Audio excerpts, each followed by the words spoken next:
तो फाइनली आज की जो वीडियो है वो है स्टॉक मार्केट से अमीर कैसे बने।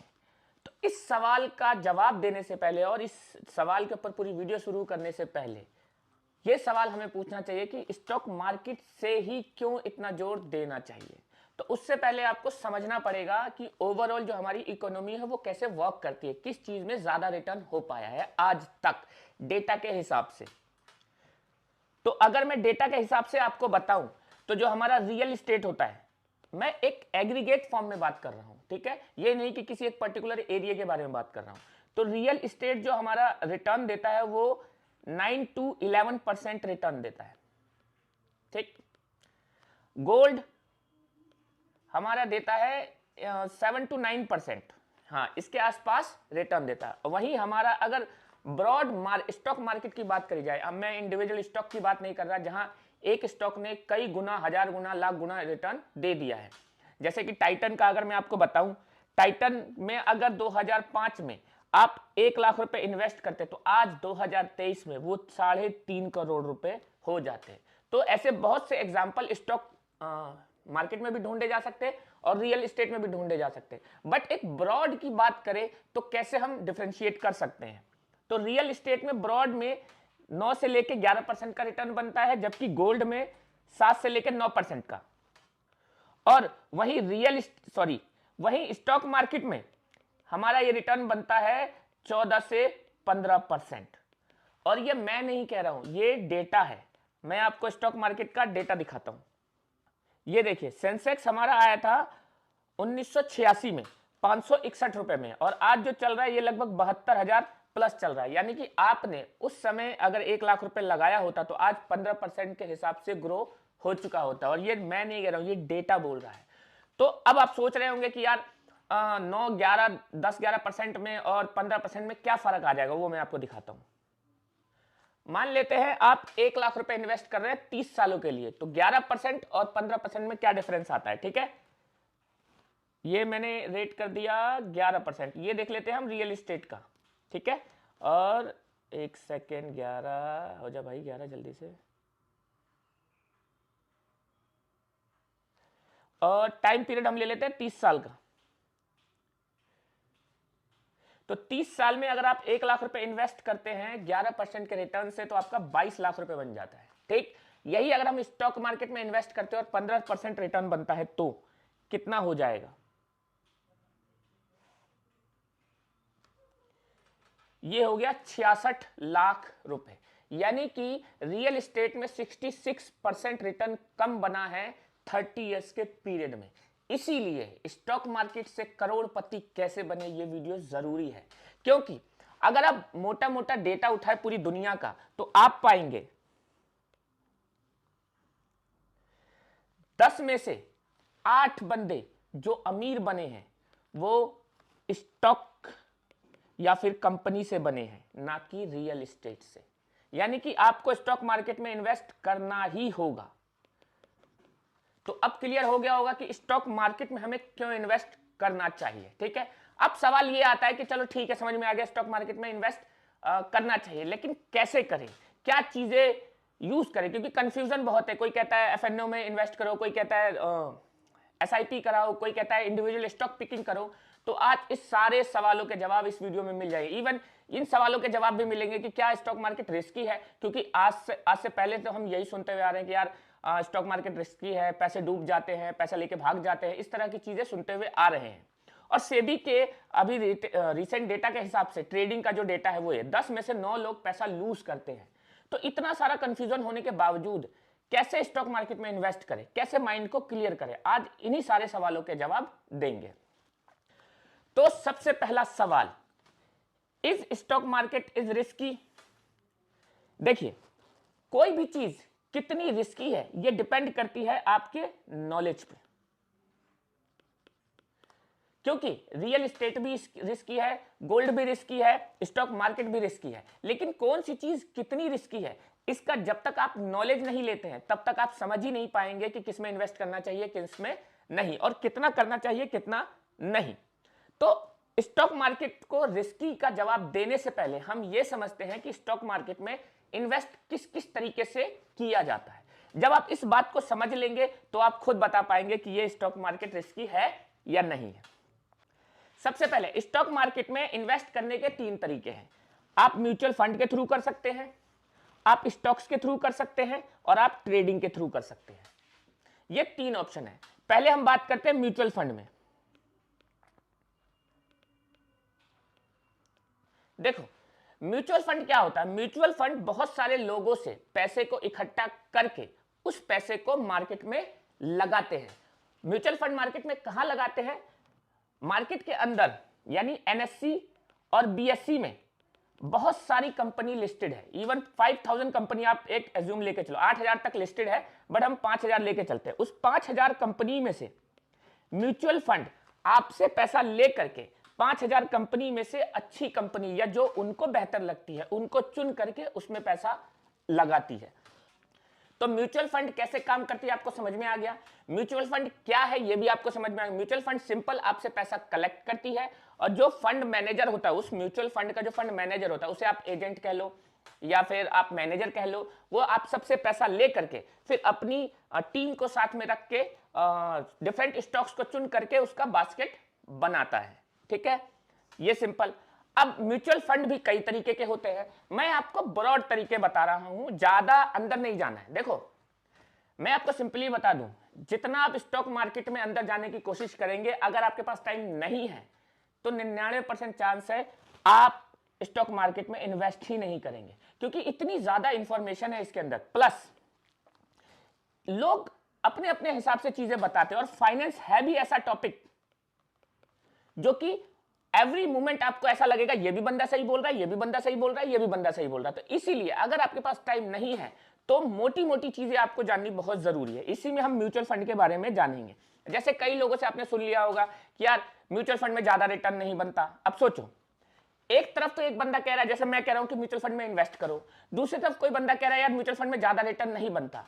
तो जो सामने बंदा बैठा है, जो एक नया बंदा या जिसको 1 साल 2 साल हुआ या जिसके पास उतना टाइम नहीं होता है ये सब चीजें रिसर्च करने का, तो वो कैसे डिफरेंशिएट करे, उसी के बारे में आगे बताता हूं। देखो म्यूचुअल फंड पहले मैं क्लियर कर दूं, म्यूचुअल फंड बता दिया। म्यूचुअल फंड 3 तरीकों में इन्वेस्ट करता है मोस्टली। ठीक है, एक करेगा लार्ज कैप में, एक करेगा मिड कैप में और एक करेगा स्मॉल कैप में। इसके अलावा और भी कैटेगरीज है।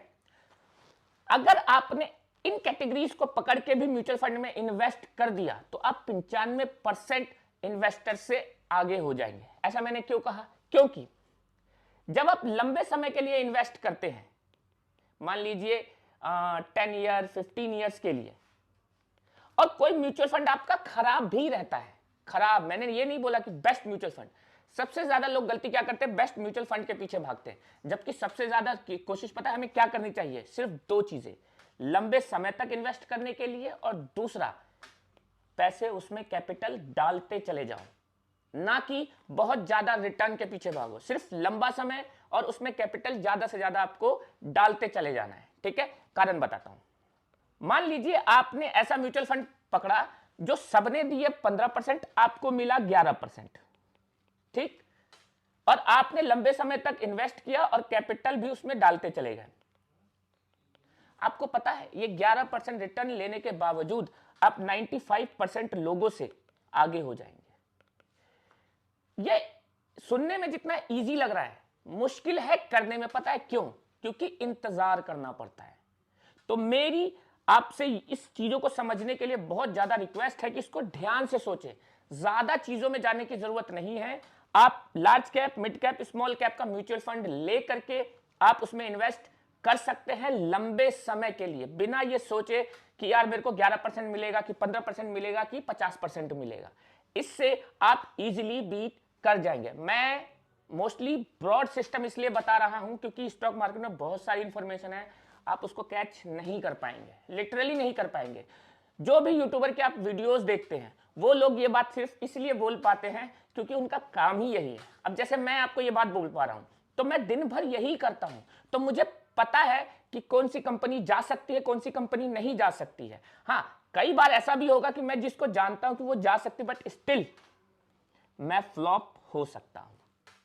तो सोचिए, जो बंदा दिन भर काम कर रहा है स्टिल उसके फ्लॉप होने के चांसेस है, तो जो रिटेल इन्वेस्टर है, जो नया नया इन्वेस्टर है, जिसके पास टाइम नहीं है इतना, वो कैसे करेगा? तो मोटा मोटी यही है कि आपको म्यूचुअल फंड में इन्वेस्ट करना है, लार्ज कैप या फिर मिड कैप या फिर स्मॉल कैप, किसी में भी आप अपने हिसाब से, अपनी स्टडी के हिसाब से इन्वेस्ट कीजिए, लंबे समय के लिए इन्वेस्ट कीजिए, इकोनॉमी में बिलीव रखिए, आपको बेनिफिट होगा ही होगा। आगे चलते हैं। तो ये हो गया म्यूचुअल फंड। अब आते हैं स्टॉक्स और ट्रेडिंग।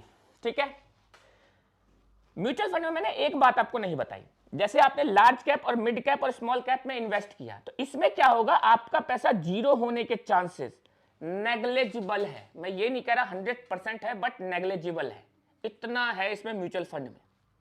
सबसे ज्यादा जो आपने स्टोरी सुनी है ना कि यार स्टॉक मार्केट रिस्की है, रिस्की है, रिस्की है, इसलिए सुनी है क्योंकि जिन लोगों ने स्टोरी ये सुनाई है वो सब के सब बर्बाद हुए हैं। और मेन चीज स्टॉक मार्केट में यही है कि इसमें टिके रहना है, टिके रहना है।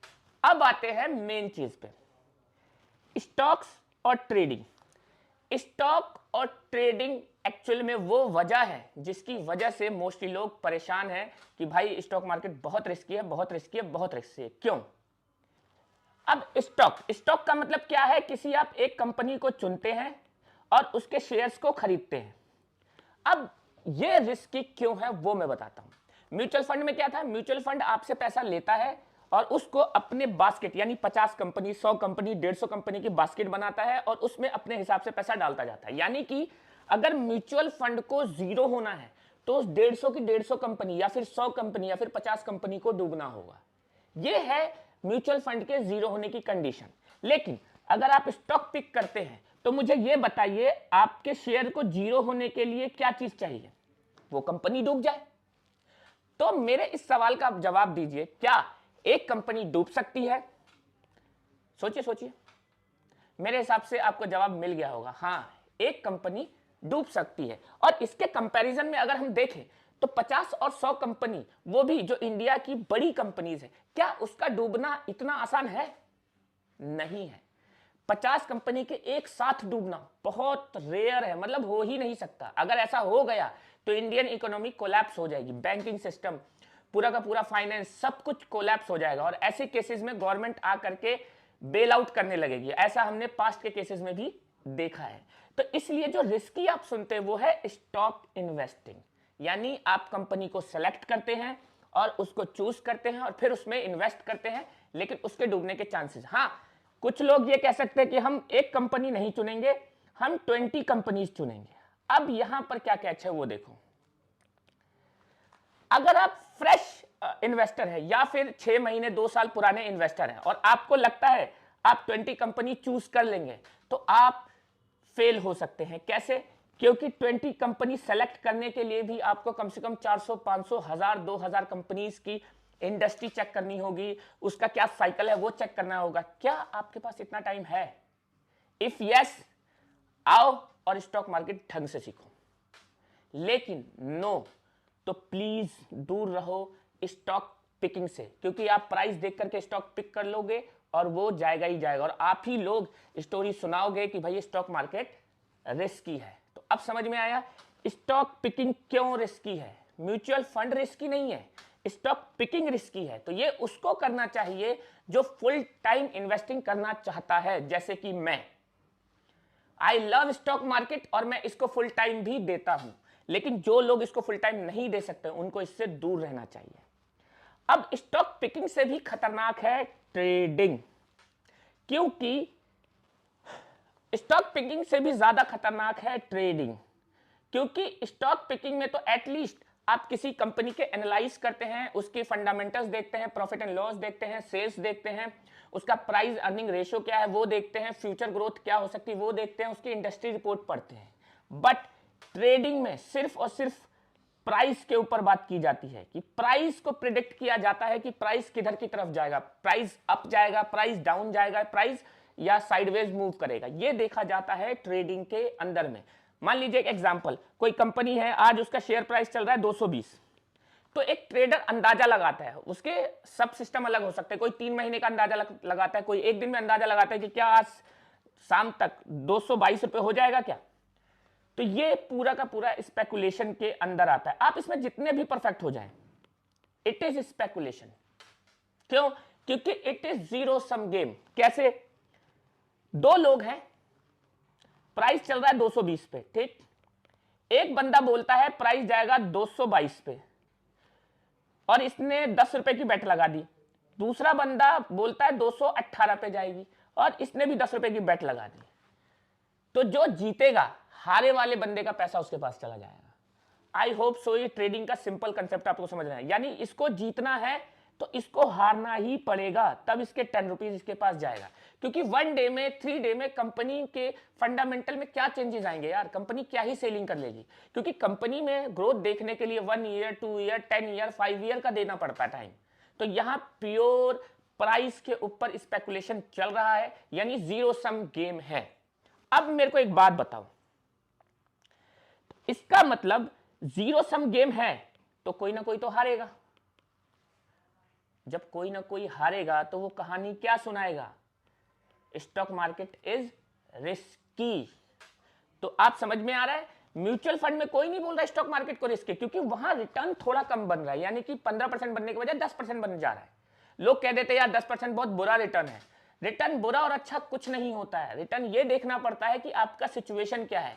एक बंदा जिसको कुछ नहीं आता स्टॉक मार्केट का, अगर वो 12% रिटर्न निकाल ले रहा है without doing anything, without knowing anything, तो सही तो है यार, गलत क्या है इसमें?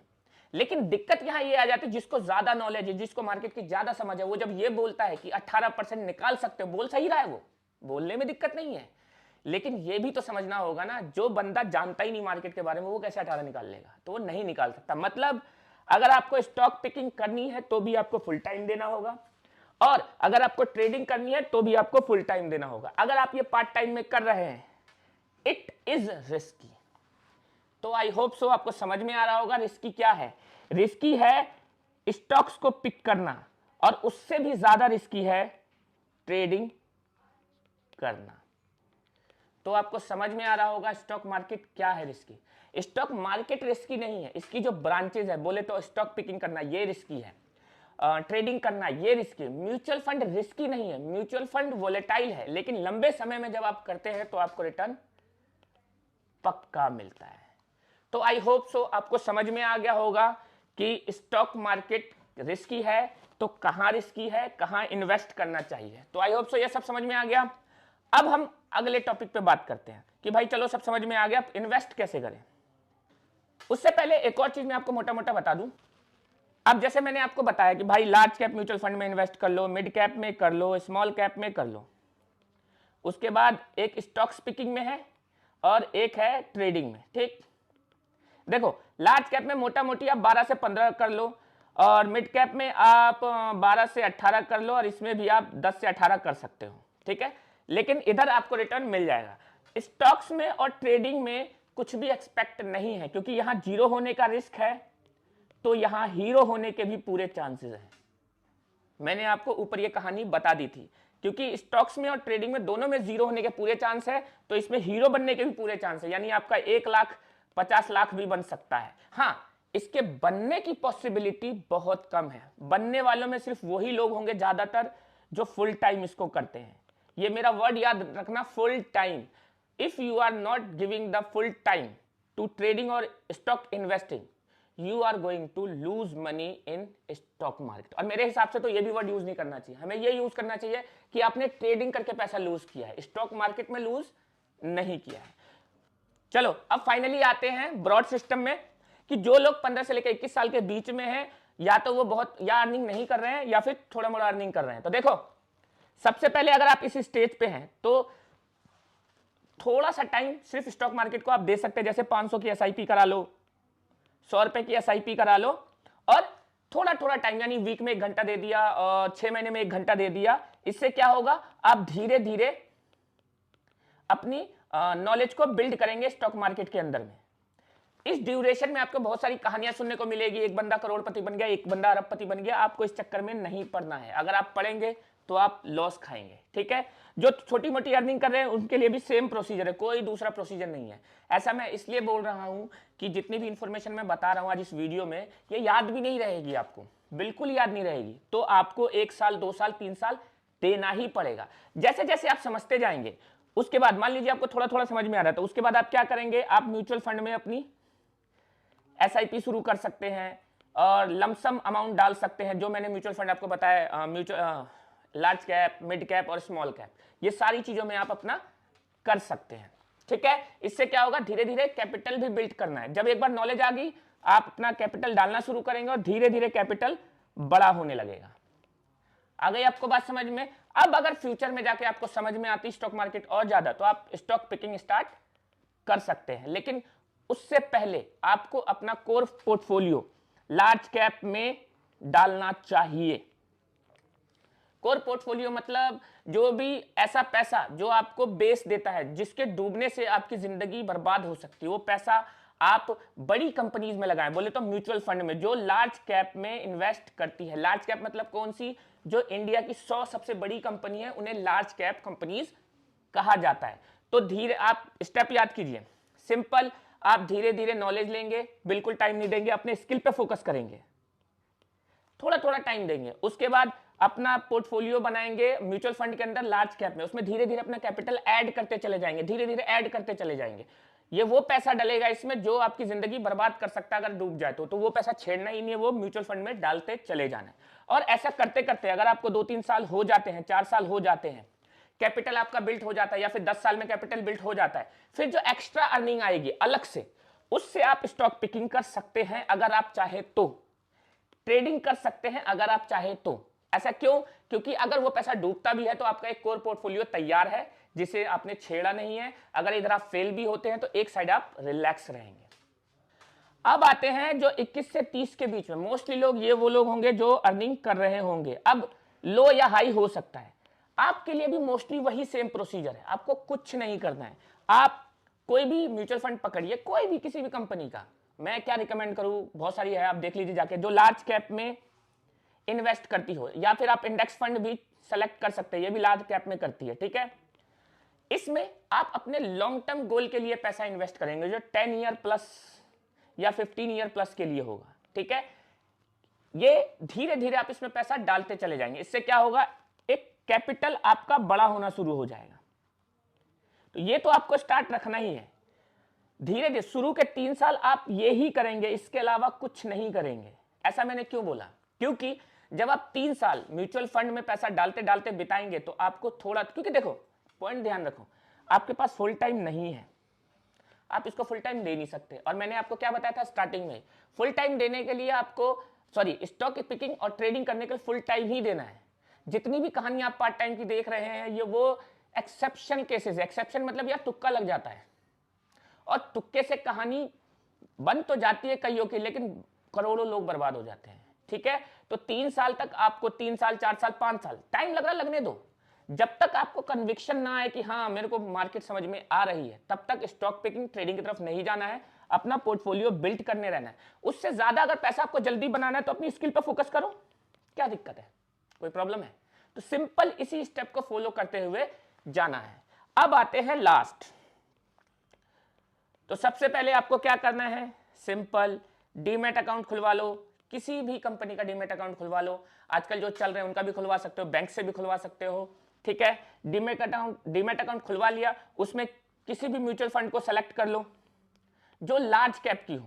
आप गूगल पे सर्च कर लेना लार्ज कैप की म्यूचुअल फंड कौन से, मैं 3-4 बता देता हूं, जैसे HDFC large cap mutual fund हो सकता है, ICICI large cap mutual fund, और निफ्टी करके भी है, निफ्टी 20 करके भी है, निफ्टी 20 करके भी है, एक नावी करके भी आया हुआ है।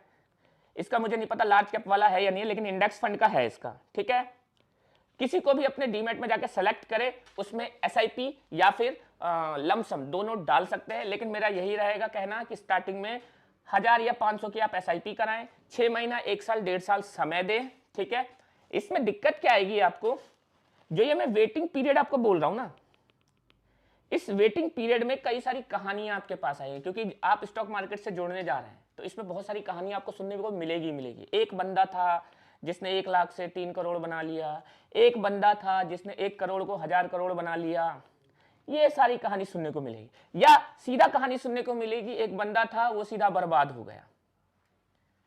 You have to ignore all of them, और यूट्यूब की वीडियोस देखनी कम करो। क्योंकि आप लॉन्ग टर्म इन्वेस्टर हो, आपको डेली डेली मार्केट से कोई लेना देना नहीं है। हाँ सच में ये मैं बोल रहा हूँ क्योंकि मैं भी यूट्यूब वीडियो बना रहा हूँ, बट ट्रुथ यही है, मेरा मेन मकसद है आपका पैसा बने। मेरी वीडियोस तो और भी लोग देख लेंगे लेकिन नुकसान किसी का नहीं होना चाहिए। आई होप सो ये वीडियो समझ में आ गई होगी। कोई क्वेरी हो, कोई भी डाउट हो, कमेंट करके जरूर बताना। जय हिंद।